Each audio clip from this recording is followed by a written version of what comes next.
You've done so much that, it's hard for me to keep up. You're making me look bad.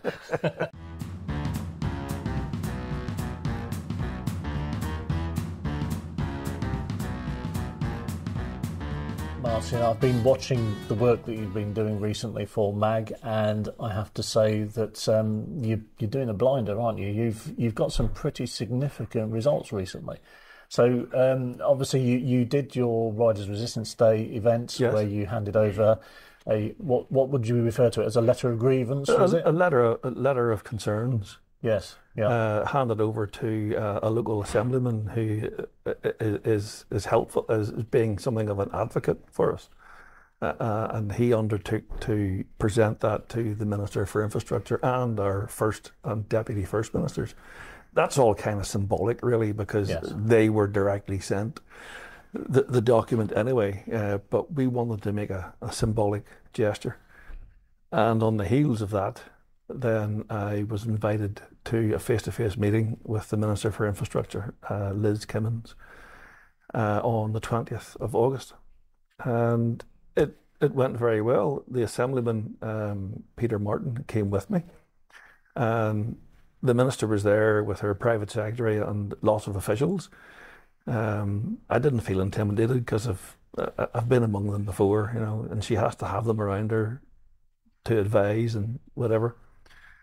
But I just very politely but forthrightly put forward everything in voice that was in the letter, and she had actually read it, which was good. It's unusual. Yeah, she had actually read it, and I got a distinct feeling from the Minister that she really wants to make many improvements in terms of road safety for every road user.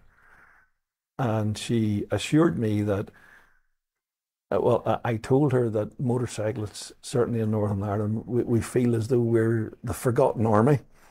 Mm-hmm. We're not thought about, we're not considered, we're ignored. And she actually apologised for us feeling that way, but that we're not forgotten.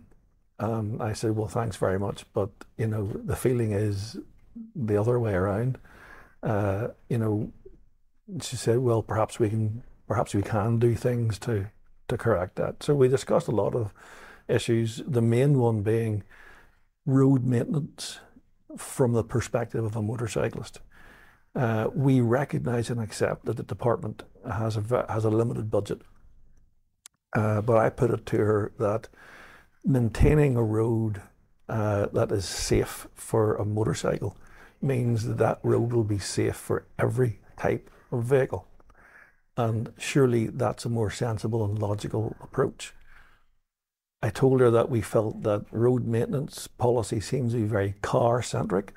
You fill in the biggest potholes because they're the ones that cause bother to cars. Well, they cause bother to motorcycles too, but there are many other smaller defects that don't bother cars so much but can still be a great hazard to motorcycles. And I suggested that her department's criteria for deciding what, when and where to repair needs to be revisited, needs to be looked at.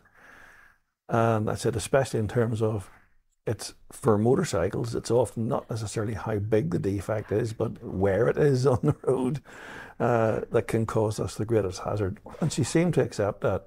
And she did actually say to one of her officials that we need to take that into account. And then she told me that her department is developing a new maintenance strategy for roads, hopefully speed up repairs, make repairs more durable, and also take better account of more road users in terms of how the road is repaired. Mm-hmm. So that was positive. Yeah. Obviously, with meetings like this, it is sometimes sort of pretty performative, shall we say, theatrical. What was your sense in terms of the real intent behind it? Do you think this was simply I've been cornered into having a meeting because you've made a big fuss about it, or do you think it was genuinely wanting to do something about resolving some of the issues that you raised? I actually really feel that she genuinely wants to do what could be possible. I mean, when I was invited to arrange a date for a meeting with the minister, in my response, I said, I'm very happy to meet the minister, but unless it's a substantive meeting at which we can properly talk about these issues, I'm not interested. If it's just going to be a box ticking 10-minute chat, I'm not interested. And I got a 45-minute face-to-face meeting with the minister. Yeah. Yeah, and that's interesting, isn't it? Like I say, it's about having that posture to say, yeah, I'm not here just to just for you to do another Facebook post to say that you had a meeting with somebody, and that's as far as it goes. You actually were pushing for, this needs to be substantive. There needs to be something really genuine that comes out of the meeting. So that appears to be something that's worked quite well. Obviously, it's going to take time to tell, isn't it? Well, yes, it will. Actions obviously speak louder than words. I got a good feeling about it, and I passed over a lot of documentary data and evidence to support everything I was saying. And I actually know that at least some of that has been read. Mm-hmm. And I've actually had a little bit of feedback on one or two of the things that I passed over, so it has been looked at. Yeah. We talked about a lot of other issues, but the main one was the in terms of road safety, road maintenance from the motorcyclist perspective.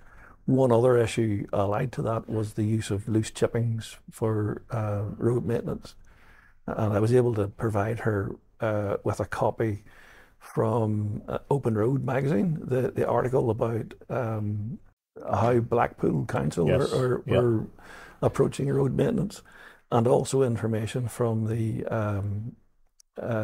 Road Surface Treatment Association about other methods of using loose chippings. We don't like loose chippings, but we accept that it's an efficient form of road maintenance. But as I told her, we feel like it could be used more effectively and with a greater thought for a vulnerable road user group. I was at pains to explain her why we don't like loose chippings, because of the fluid surface. Well, every motorcyclist knows why, but she's not a motorcyclist, so I had to explain that. And she seemed to take that on board, and again mentioned to one of her officials that we need to look at that. Yeah, and again, this I think what was quite important for our viewers to understand is that none of this happens in isolation. So when you have a meeting, so the information that I supplied to you from the RSTA, that came out of a meeting that we'd had with them. So all these little, what might seem like inconsequential meetings and discussions, that's what gives you the evidence base that you can then provide a detailed and logical argument that's backed by evidence and supported by, information that's coming from reputable bodies. This isn't just a matter of opinion. We're not going in, stamping our feet, saying we don't like this stuff, do something about it. We're actually saying, well, we're actually looking at this sensibly. We understand that, there's a reason why it's used, but we need to look at, okay, what are the mitigations that can be put in place to make it a little bit safer for motorcyclists. So it's one of these things that, we can't get despondent when a meeting doesn't seem to have, a big flashbang announcement after it, because there is an awful lot that comes out of it. That's further down the line. And I blatantly played the vulnerable road user group card, because we are a designated vulnerable road user group. And as I said to the minister, as far as we're concerned, that means you have extra responsibility for our safety because we are a vulnerable road user group.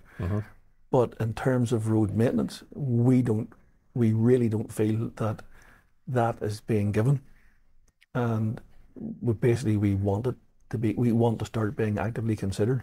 We want our safety to be as actively considered as every other road user when it comes to road maintenance, and well, indeed everything, but on this issue, road maintenance. And I said, we accept and recognise that your budget is limited, but I think to carry out road maintenance that is motorcycle friendly and therefore friendly for everyone, you don't need more money. You just need perhaps to spend it more wisely and think a bit more imaginatively. Think different, as Apple used to say. She just smiled when I said that. So it was a criticism. It definitely was a criticism, but I think a justified criticism. Mm-hmm. Yeah. Yeah. And you've recently, I think just yesterday, you said you attended a meeting about the climate action plan Yes. that Northern Ireland is developing, and there were some interesting things that came out of that. Do you want to just let us in on the secret? Yeah, sure. Northern Ireland has passed its own Climate Change Act, and on the heels of that, it has to develop a climate action plan.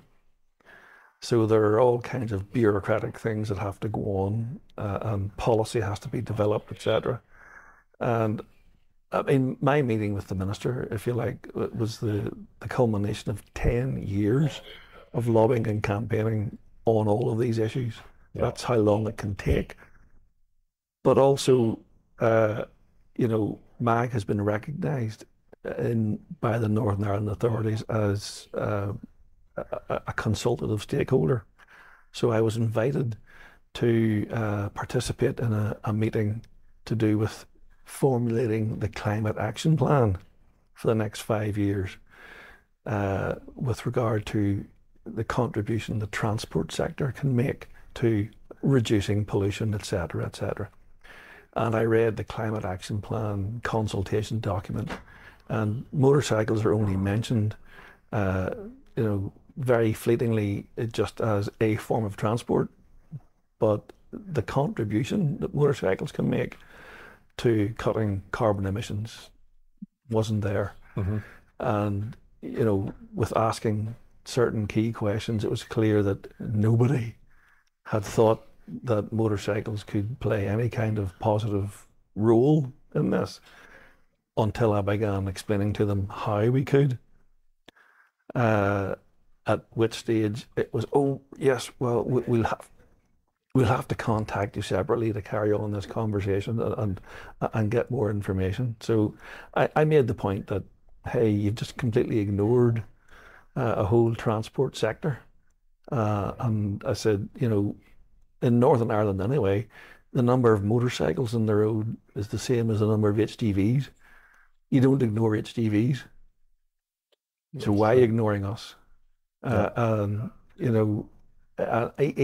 a delegate from Cycling UK in a backhanded way agreed with me that motorcycling can make a contribution and that motorcycles make a very viable alternative form of personal transport for situations where cycling, walking and public transport aren't viable.